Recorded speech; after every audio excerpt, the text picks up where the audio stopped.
Mẹ ơi, giờ con biết tìm mẹ ở đâu?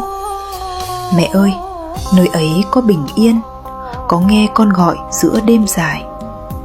Con vẫn nhớ vòng tay năm cũ, nhớ một người thương con nhất đời. Ngày mẹ đi, trời như lặng gió, căn nhà xưa bỗng hóa chơi vơi. Chiếc ghế cũ vẫn còn nơi đó, chỉ thiếu bóng mẹ, chẳng còn ai. Con vẫn sống như lời mẹ dặn, vẫn cố cười dù mắt lệ cay. Nhưng những lúc lòng con mỏi mệt, con chỉ mong được gọi mẹ ơi. Nếu thật sự nơi kia có nhớ, mẹ hãy về trong giấc mơ con, cho con được nép vào lòng mẹ, dẫu chỉ một lần, rồi mẹ đi.